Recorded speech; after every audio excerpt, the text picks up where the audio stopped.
weekly military casualty figures were released today in Saigon. 11 Americans were killed in combat, 20 were wounded.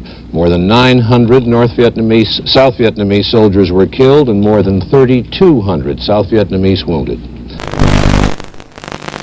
In one important aspect, the offensive has backfired badly on the North Vietnamese. It has harmed them politically inside South Vietnam. For the first time, there is a remarkable degree of political solidarity in the country. President Thieu is firmly in control. The only criticism has come from opposition leaders who felt they had to say something to protect their positions. Even they have not blamed Thieu for the communist successes. President Thieu's position is still largely dependent on the support he gets from Washington. He is the American choice to run Vietnam.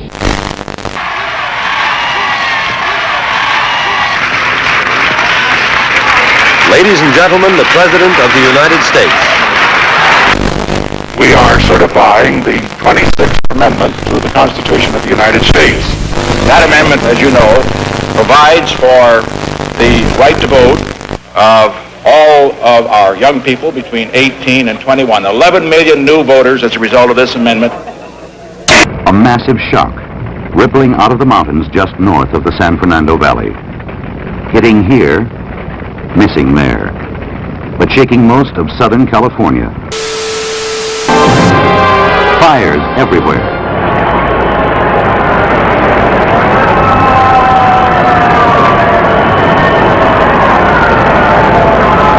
I think Pete's absolutely right about this medical job. This is the first time we've ever had the space available to really adequately test a guy up there to see how he behaves under zero gravity for long periods. So we really don't know what's going to happen to the guy in the long term, and this is probably, to my mind, the single most important thing that we've got to do in Total Skylab is find out whether man himself does have a future in space in terms of making long journeys to somewhere else. Now people are beginning to pick up the pieces. What are you looking for down there? Money and all sorts of things like spoons, forks, and knives, parts of mirrors, parts of plates, razor blades. Have you found anything? Yep, money, spoons, razor blades. How much money did you find? $4.98. How long are you going to keep digging? Till I have to go home. I will only say that I've had some experience, and a great deal of experience, as a matter of fact, in this past year in dealing with communist leaders. I find that making a bargain with them is not easy. And you get something from them only when you have something they want to get from you. The only way we're going to get our POWs back is to be doing something to them, and that means hitting military targets in North Vietnam, residual force in South Vietnam, and continuing the mining of the harbors in North Vietnam. Apollo 16 lifts America back into space and gives our astronauts a dune buggy tour of lunar land.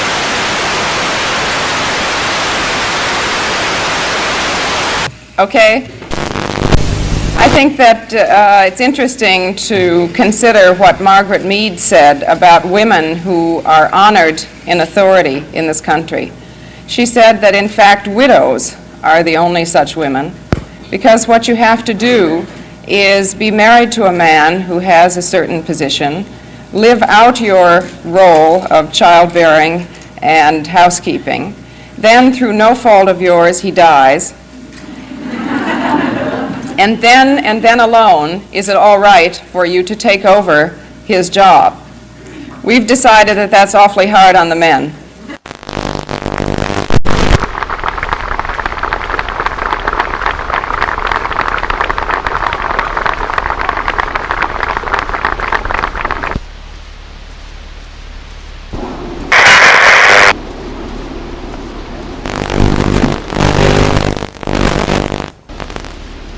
Señor Presidente, vemos este hermoso espectáculo de niños en brazos de sus madres. Aquí están dos jóvenes madres con dos hermosas niñas que las abrazan. At this rally in Silver Spring, Maryland, Governor Wallace's campaign is crushed by violence, Arthur Bremer, seen applauding a 21-year-old busboy, uses the cover of the crowd and the confusion to get close enough to the candidate for an attempted assassination. Today was the critical operation for the governor to remove a bullet lodged near his spinal column and to find out whether the bullet had cut his spine.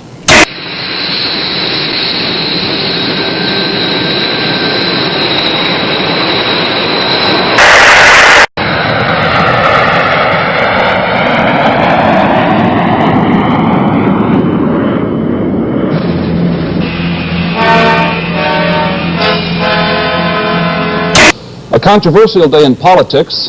A man arrested trying to bug the offices of the Democratic National Committee in Washington turns out to be an employee of President Richard Nixon's re-election campaign committee. And perhaps a significant day for the Vietnam peace negotiations. The president of the Soviet Union has left Hanoi, saying they will resume soon. Mother Nature unleashes the fury of Hurricane Agnes across 4 states: Virginia, Maryland, Pennsylvania, and New York. 134 lives are lost. Thousands are homeless. Runs into the millions. I can assure you that I, as Secretary General of this organization, I am deeply worried about this development. It is extremely serious. And it is for this reason that I decided on my own, I want to stress this, to put this question of terrorism and acts of violence on the agenda of the next General Assembly. Next stop, Moscow. Purpose, a summit meeting between President Nixon and Soviet leaders Brezhnev and Kosygin.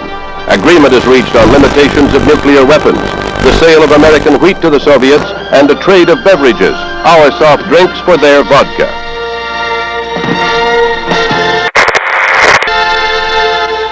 Another victory for personal diplomacy on a global scale.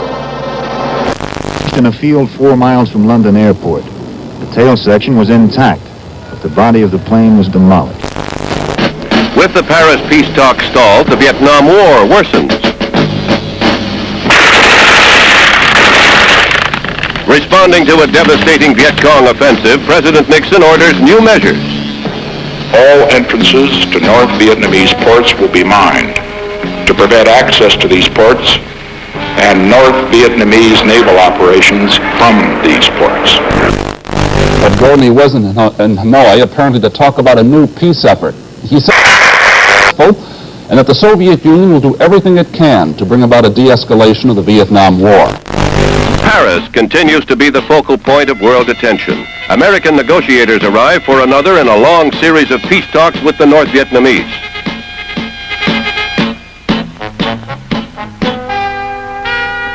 Presidential aide Henry Kissinger, a key figure in the lengthy and complex conferences, sounds a premature note of hope. We believe Federal indictments Washington today in the Watergate bugging affair. In spite of the increased security, West Germany continues to offer political asylum to hijackers from communist countries. Just last week, the West German government refused to return 10 Czechoslovakians who killed a pilot during their hijack escape to the West. As you know, I will soon be visiting the People's Republic of China in the Soviet Union. I go there with no illusions. We have great differences with both powers. We shall continue to have great differences. But peace depends on the ability of great powers to live together on the same planet despite their differences. We would not be true to our obligation to generations yet unborn if we fail to seize this moment to do everything in our power to ensure that we will be able to talk about those differences rather than to fight about them in the future.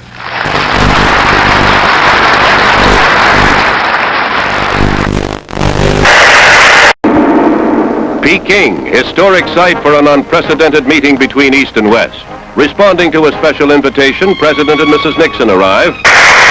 Fly is on hand to extend an official welcome to the presidential couple.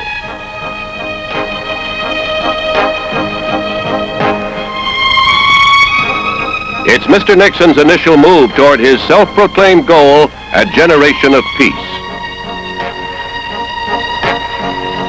A confident president, anxious to end the diplomatic freeze between the United States and China. Mao. Top aide Henry Kissinger joins the talks with Premier Zhou Enlai on Vietnam and East-West trade. The First Lady views giant pandas, a gift of the People's Republic. Personal presidential diplomacy tentatively parts the bamboo curtain.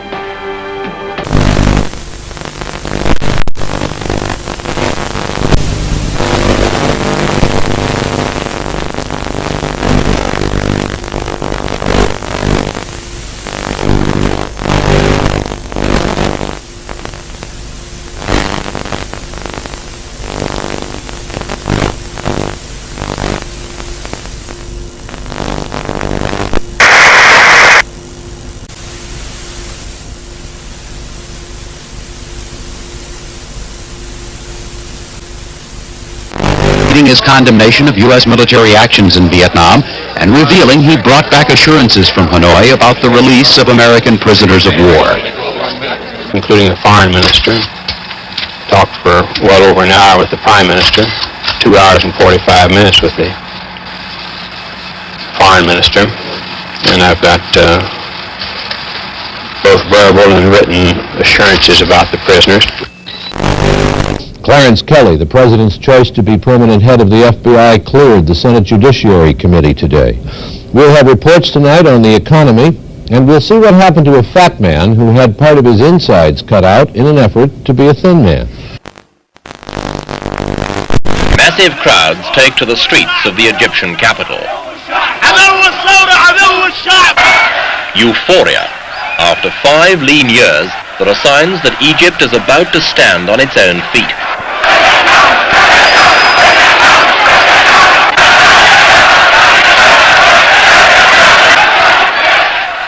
They are cheering this man.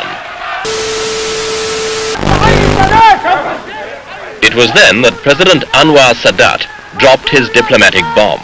He announced that the Russians had been asked to withdraw their Egyptian soil after nearly a decade of Soviet-Egyptian cooperation.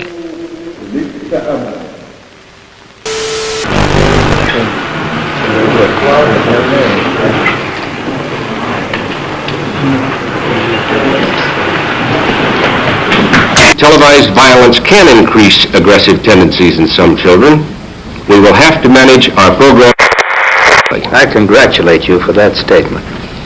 Ballot of the International Olympic Committee. Out of 70 ballots, 36 were to withdraw the invitation to the Rhodesian team, 31 were for maintaining it, and 3 were blank. This means the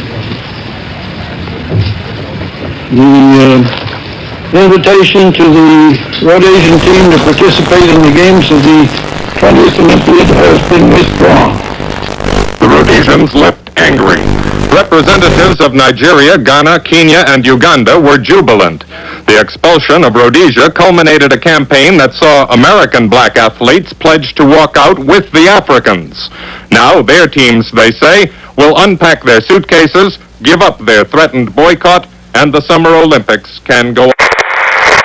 Munich houses the Olympic flame as athletes from all over the globe gather for the traditional games. Officials hope that world tensions will not create an incident.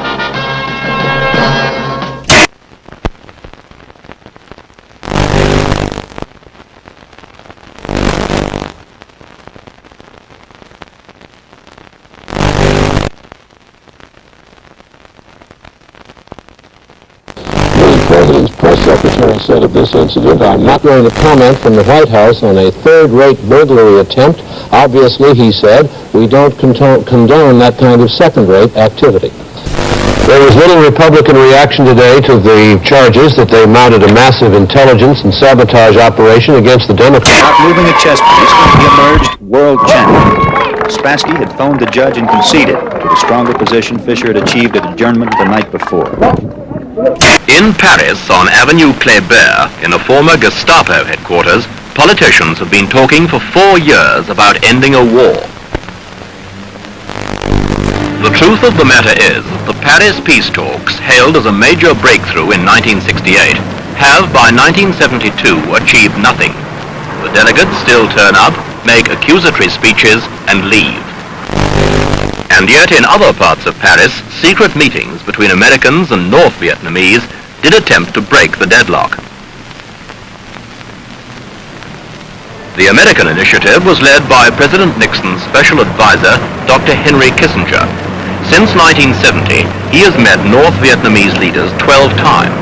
At their meetings, he offered much of what the communists demanded, the withdrawal of American forces and new elections in South Vietnam. But all offers were rejected or ignored, and the whole American formula publicly rebutted by Hanoi. Apollo 17, first nighttime launch in history.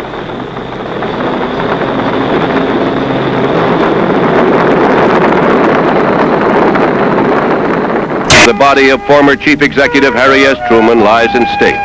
Death came at 88 after a long and typically courageous struggle with illness. Former President and Mrs. Johnson and President and Mrs. Nixon attend rites. President, are you ready to take the constitutional oath? If you will place your left hand on the Bible and raise your right hand, and please repeat after me. I, Richard Nixon, do solemnly swear. I, Richard Nixon, do solemnly swear. That I will faithfully execute the office of President of the United States. That I will faithfully execute the office of President of the United States. And will, to the best of my ability. And will, to the best of my ability. Preserve, protect, and defend the Constitution of the United States. Preserve and protect and defend the Constitution of the United States. So help me God. So help me God.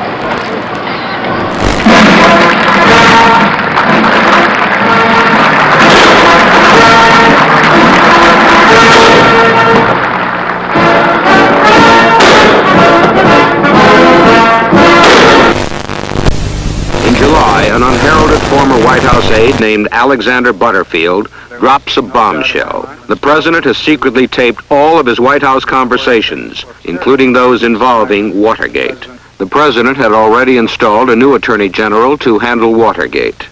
Harvard law professor Archibald Cox becomes special prosecutor. Picking up the gauntlet, Cox goes before Sirica to subpoena the elusive tapes. In his client's behalf, Charles Allen Wright pleads confidentiality to deny Cox's demand. Sirica upholds Cox. It is adjourned, upheld by the Court of Appeals. The abrupt departure of Cox and Richardson draws a storm of protest. The president backs down. However, the apparent acquiescence by the White House falls short of its promise when two of the key tapes mysteriously disappear. In 18 minutes of another tape turn up blank. Pressed for an explanation, Presidential Secretary Rosemary Woods blames it on a variety of miscues. Nevertheless, the House Judiciary Committee, under the chairmanship of Peter Rodino, is convened to consider impeachment.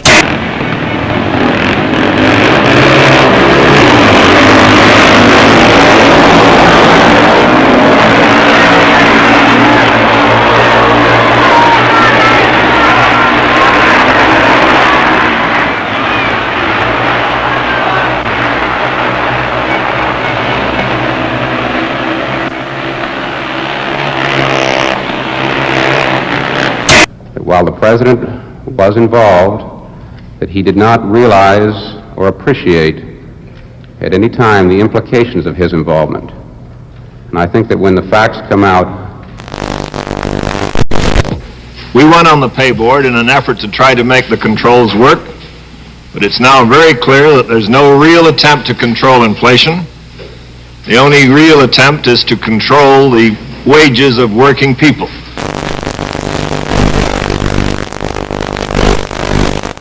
In the House of Representatives, there is not a member left who thinks the president will not be impeached, and apparently not many who will side with him when it comes to a vote.